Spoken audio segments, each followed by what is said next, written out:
tenga asma. Bueno, es una enfermedad bastante frecuente. ¿Y por qué estará cortado? ¿No? Algo tapa aquí. Lo tapa.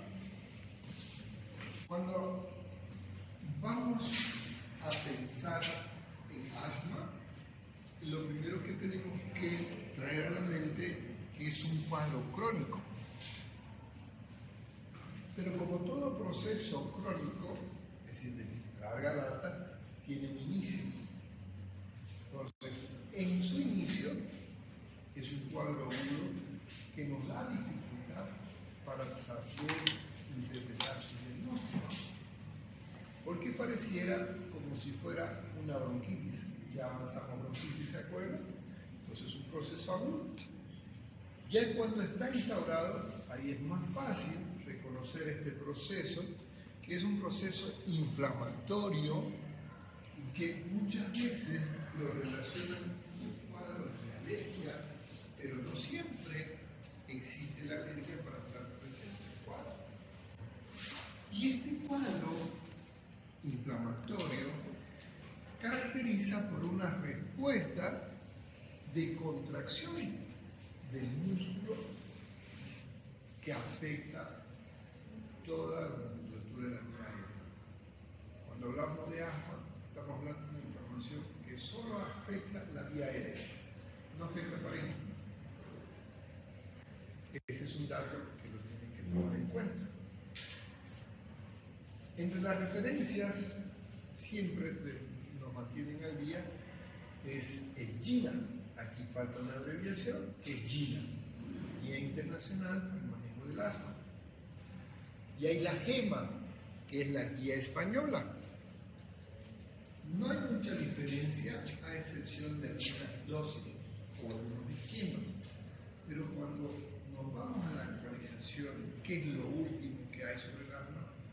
Entonces nuestra referencia siempre vamos a buscar o GINA o GEMA. ¿De acuerdo?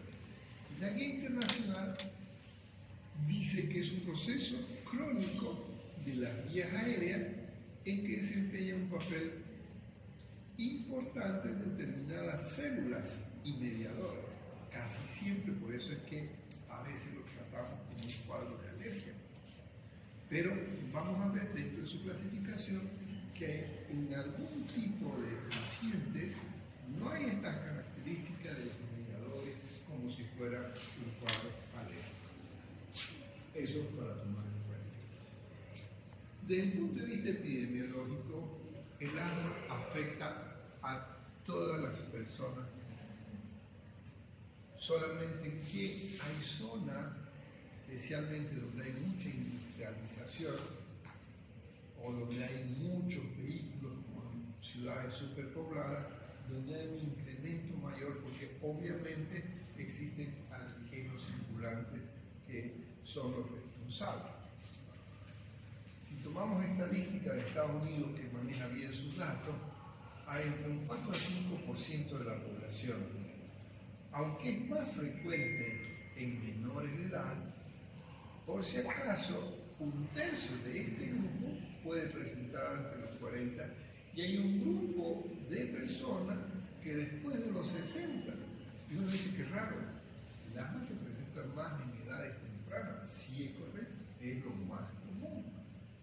Entonces cuando viene un paciente de 60 años o más con un cuadro que sospecho parece asma, y no, pero asma a esta edad, no, debe ser una insuficiencia cardíaca, debe ser una neumonía, hacemos todos los diagnósticos diferenciales, pero debemos tomar en cuenta que en el grupo etario de 60 o más predomina más en las mujeres. No sé si por la relación de caída de estrógeno no explica exactamente la fisiopatología, porque en este grupo etario es más frecuente en las mujeres que en el hombre, porque en general no hay relación entre hombres y mujeres, ambas pueden presentar el mismo tipo de respuesta frente a un alergeno cuando la causa es un alergeno o en esos casos idiopáticos donde no hay un alergeno. No lo sé en este momento por qué la mujer.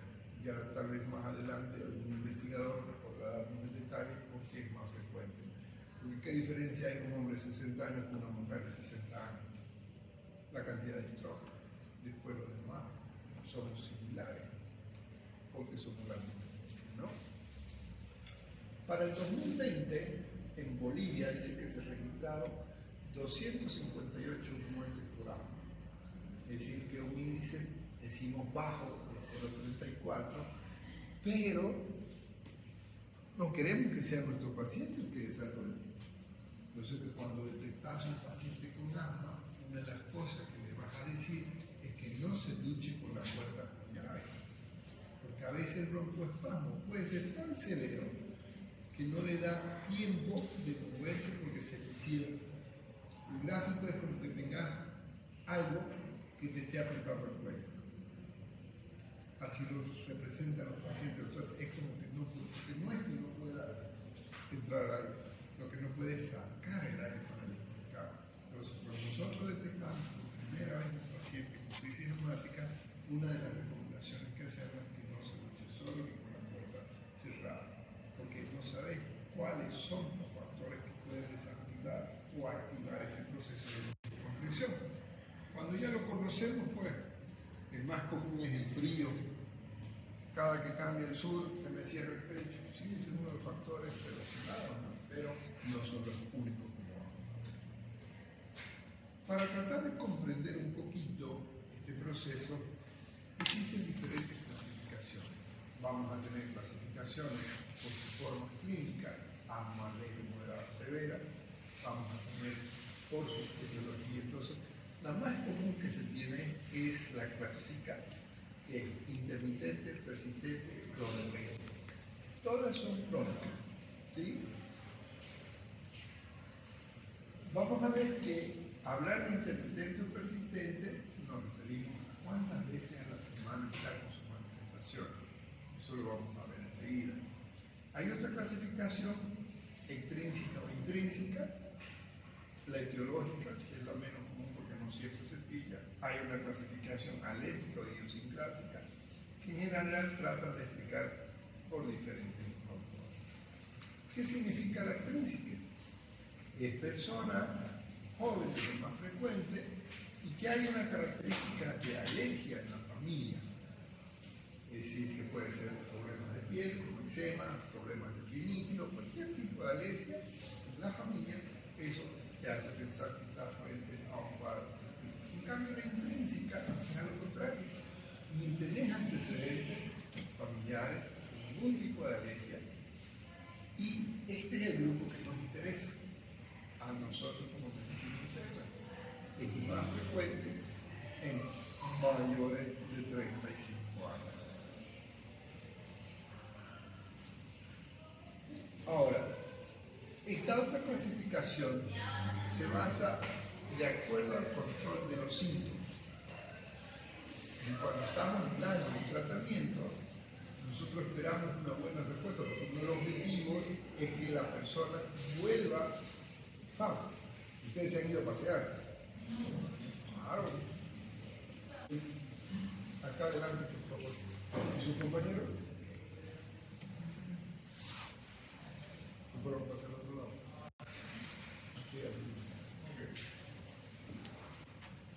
El objetivo cuando hacemos un tratamiento es que esta persona con su crisis asmática vuelva a su vida normal, a hacer sus actividades normales. Ese es el objetivo en todo tratamiento. Entonces, si el paciente está bien controlado, parcialmente o no controlado, esta clasificación, si les pregunto en el examen, es solo para el que está recibiendo tratamiento, no es al que recién estás diagnosticando.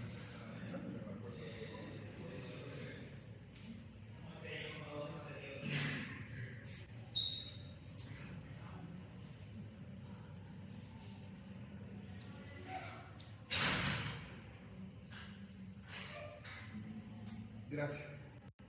Porque en base al esquema, y esto quiero que comprendan otro poquito, a veces no es tan simple. Hay pacientes que no necesitan ningún medicamento y se controlan. Hay otros pacientes que le das 1, le das 2, le das 3, le das 4 y sigue teniendo crisis. Son los más complicados y a veces son los más frecuentes. Los que andan cambiando de médico porque ese médico no sabe, no es que no sepa. El tema es que no siempre es fácil controlar, especialmente cuando no se conoce el alergeno o la causa que lo gatilla. Entonces, cuando hablamos en la clasificación en base a la gravedad o severidad, esto ya nos basamos más en la clínica. Decimos que es un tipo leve cuando se controla entre el primero y el segundo escalón.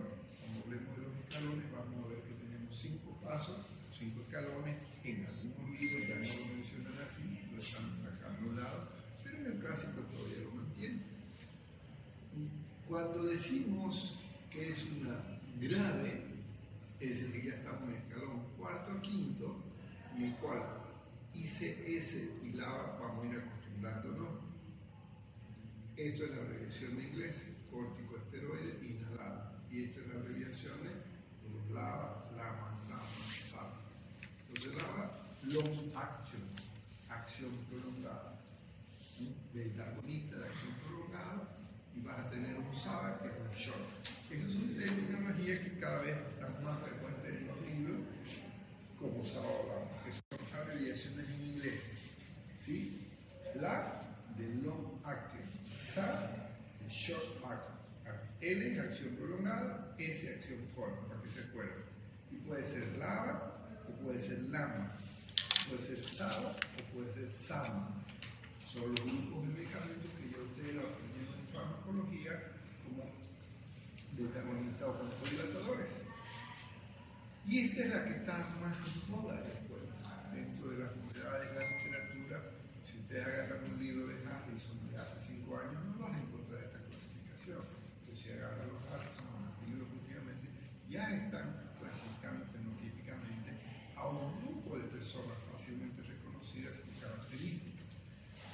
Y dentro de esto, o tenés un asma alérgico o no alérgico, o es un asma de la edad adulta, o es un asma con limitaciones persistentes al flujo aéreo continuo, o es un asma con obesidad. Entonces, A o B, mientras no era obeso, no tenía problema. Aquí hay un factor que se está estudiando. ¿Por qué este grupo de acúmulo de linfocitos tiene una relación con este proceso inflamatorio? Esto es una de las cosas de novedades que hay en el libro. Para entender esto, siempre decimos que el éxito está en comprender por qué hay una manifestación. ¿Por qué un paciente con asma tiene sibilancia? ¿Por qué un paciente con asma tiene tos? ¿Por qué un paciente con asma tiene disnea? ¿Por qué tiene cianosis? Entonces, todos esos por qué es lo que tenemos que entenderlo para poder hacer un tratamiento. Y eso lo logramos cuando tengan su tema de fisiopatología de las medicinas, van a recordar estos detalles, porque están llevando fisiopatología simultáneamente que medicina interna, ¿cierto? ¿O ya llevaron fisiopatología? Ya llevamos. Pero ya son capítulos, ustedes me van a explicar más que yo. Entonces, este proceso, cuando se activa con estas células y su granulación de sustancias como los leucocitos, las células cebadas, etc., provoca este proceso inflamatorio que se traduce en 2 etapas.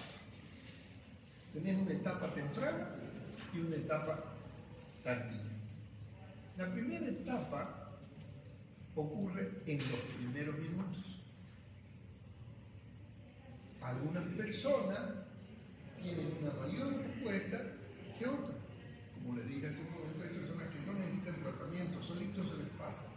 Hay otras que necesitan un hospital inclusive. Y esta etapa se caracteriza básicamente porque están mediadas por los mastocitos, los cuales generan histamina, triptasa, carboxipeptidasa y leucotrieno, que son los que están provocando la primera respuesta inflamatoria. En la fase tardía, que ocurre horas, vamos a ver que esta respuesta a nivel del músculo bronquial se encarga de una broncoconstricción, mayor o menor intensidad, dependiendo de la respuesta de la inflamación, y que va desde arriba hacia abajo. No es solamente la vía de la parte terminal del bronco. Y con el tiempo, este proceso que va y se repite, porque una de las características para poder tener su diagnóstico es que es episódico. Por eso les digo, cuando es su inicio de la enfermedad, en esa etapa aguda, es muy difícil saber si es asma, especialmente donde no hay antecedentes de alergia en la familia, y la vamos a considerar que es una bronquitis. Pero con el tiempo vamos a ver que se va repitiendo y esos son los episodios. Pero cuando ya nos viene el paciente después de 2 años, pues ya es más fácil, ya viene el paciente con su diagnóstico. El conflicto es cuando te viene esta persona de 35, de 60, de 40, doctor, no pudo respirar, se le cierra el pecho. Entonces ahí no te viene asma de entrada, porque no es lo habitual, pero tenemos que considerarlo. Entonces, de tanto hacer este proceso episódico, vamos a una etapa de remodelación. ¿Qué significa remodelación? Que el organismo, de tanta respuesta inflamatoria y las lesiones, comienza a provocar ciertas, como una cicatriz, lo cual se va tomando. Y eso es una de las etapas ya más avanzadas de la enfermedad, donde es muy difícil controlarlo. Entonces, toda esta respuesta, imaginemos que es una de tipo alérgica. Viene un alergeno cualquiera, el humo del tabaco, alguna sustancia que tiene el humo del tabaco, alguien fumó, se le cerró. ¿Por qué? Porque actúa esa respuesta, las células dendríticas presentan un antígeno, el linfocito T lo reconoce y comienza a descargar toda esta cascada de respuesta inflamatoria con la activación de las diferentes proteínas como interleucina, inclusive el factor de necrosis tumoral. Y esto, como respuesta, ¿qué tenemos?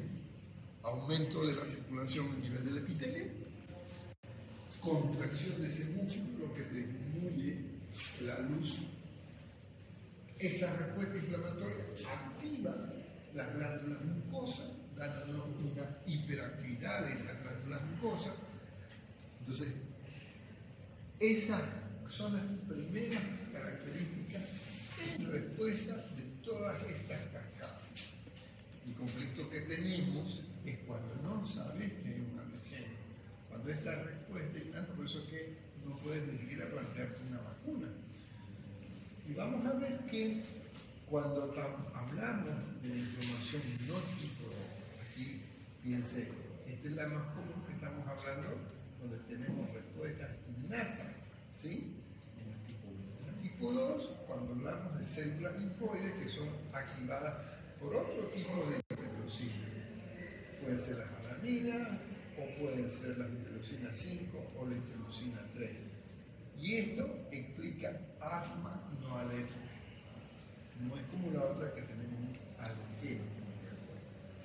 Entonces, aquí vamos a ver en menos del 40% cómo está la respuesta neutrofílica, activa principalmente interleucina 8, 17, más el factor de necrosis tumoral.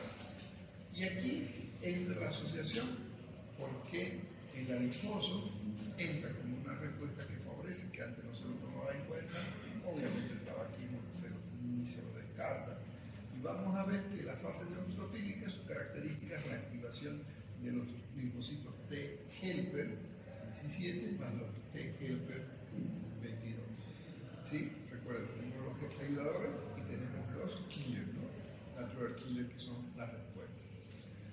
Y esta pausa inflamatoria, la disminución mínima, aquí hay pausa es como decir mínima inflamación, ¿sí? Es un sinónimo, donde la infiltración celular es escasa y hay un predominio de remodelación.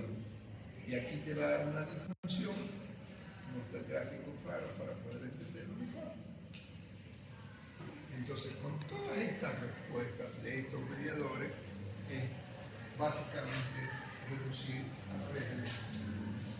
Si queremos broncoconstricción y hipersecreción glandular.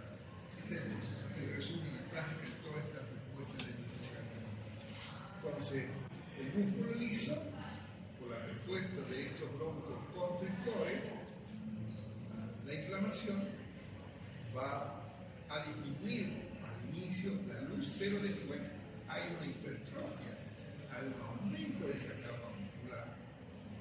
Y aquí se busca tratar de entender un poco la respuesta, porque él dice hay una teoría que hay una disfunción neural, es decir, la teoría del tiempo. Aumenta el tono vagal, a disminución de la broncodilatación, acción de neuropéptidos, depresión del disco y como etapa final el desequilibrio entre estos mediadores.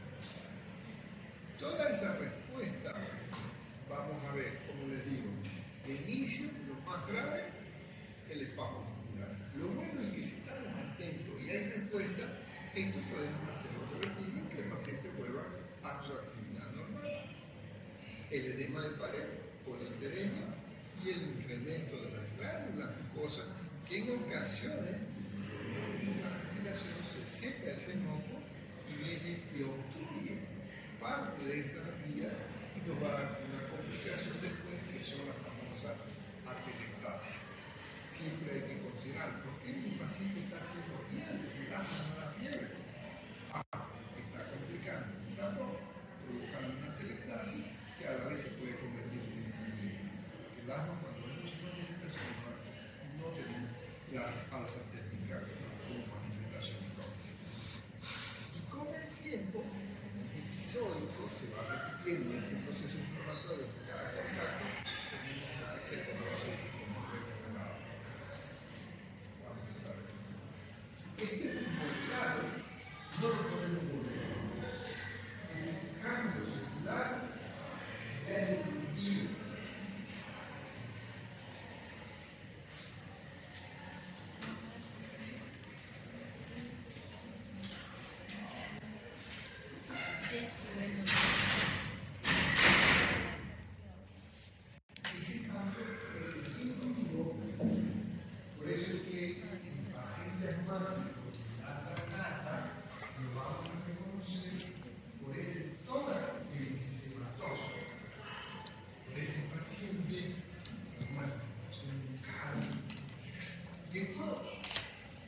Solo lo vemos por la anatomía patológica, ¿no? Pero no necesito hacerle una biopsia a ese tejido para darme cuenta de lo. ¿Por qué?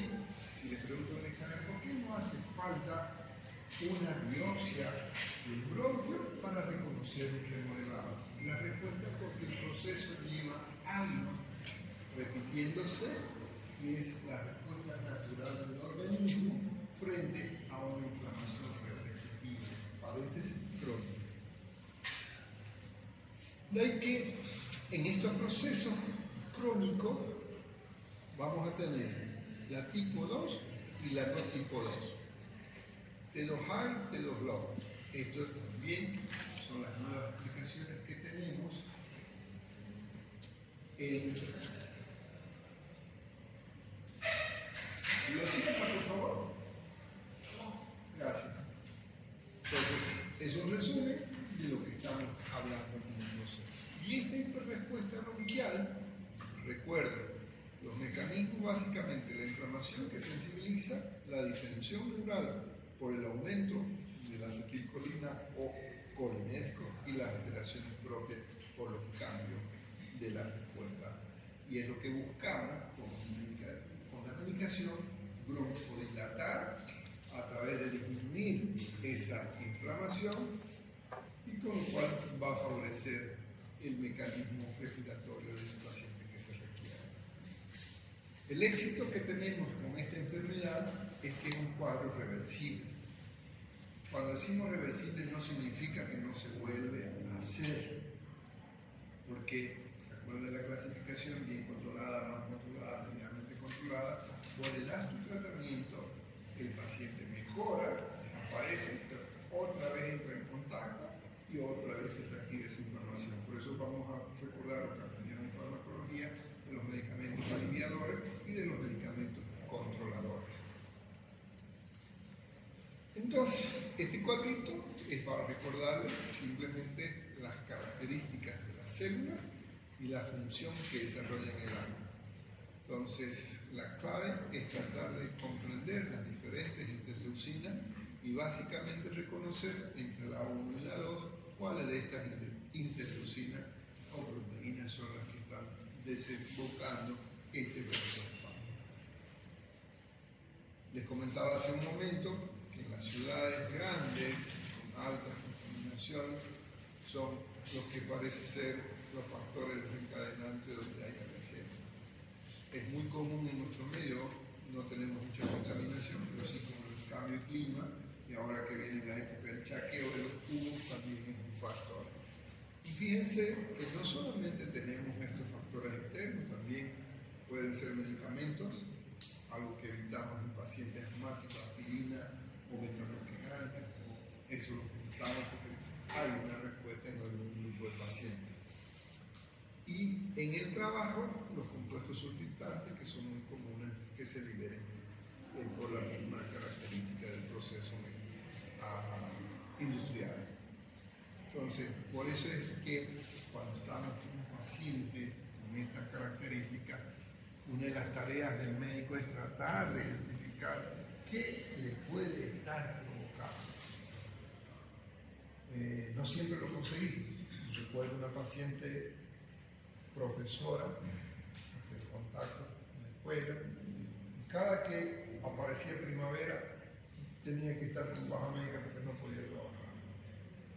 Hasta que se fue de vacaciones a Samaipata y la niña ya no quiso volver. En Samaipata nunca tuvo el alma. Hizo su cambio de escuela. ¿Cuál era el alergeno?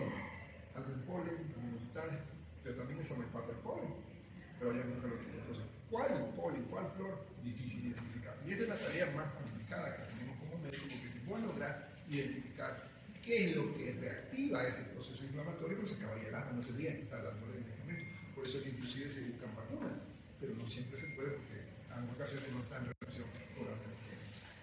Claro que sí se conoce que está demostrado que las infecciones frecuentes, especialmente en tu niñez, pueden repercutir cuando seas adulto en desarrollar este proceso.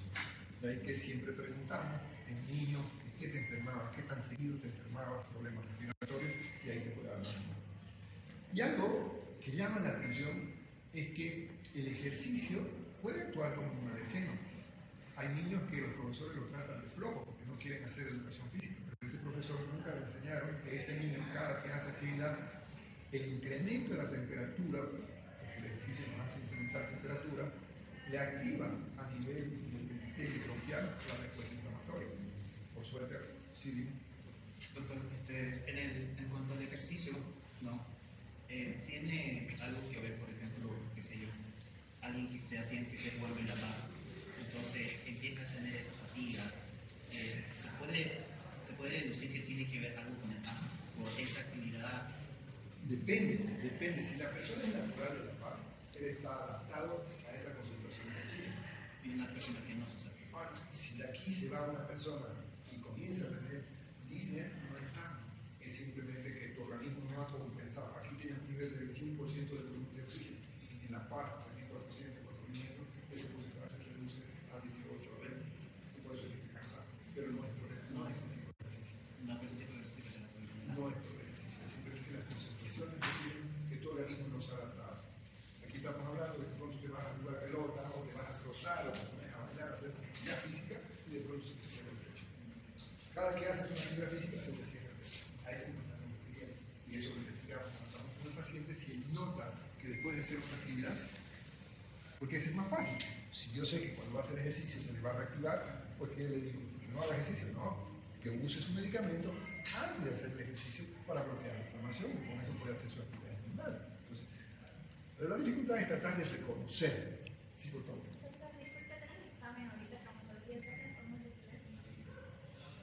¿Estamos terminando? Sí, ahora. Entonces, en este cuadrito les resumo para que puedan comprender, porque recuerden lo que les recomiendo siempre, no solamente para asma, el reconocer primero las manifestaciones clínicas y luego tratar de comprender por qué están desarrollando. Si vos tienes eso claro, cualquiera de las enfermedades, vas a tener más oportunidades de ser exitoso con el tratamiento. Entonces, en resumen, si tenemos un paciente que presenta disminución de su capacidad respiratoria, reconozco que hay sibilancia, ¿qué significa broncoespasmo? reconozco que tiene tos, ¿qué significa? Que hay hiperproducción de moco. Entonces, con este cuadrito yo comprendo todo esto, porque el diagnóstico del asma es fácil cuando ya se repitió, difícil cuando está empezando, cuando todavía no ha habido los procesos emisores. Entonces, entender este cuadro que está en su libro de Medicina Interna de Farrera, todo lo que he explicado está en ese cuadrito. Ok, vamos a quedar en las manifestaciones clínicas para el jueves. Sí. Decía que la silancia hay que tomar en cuenta el abdomen, el abdomen y el asma es productivo o...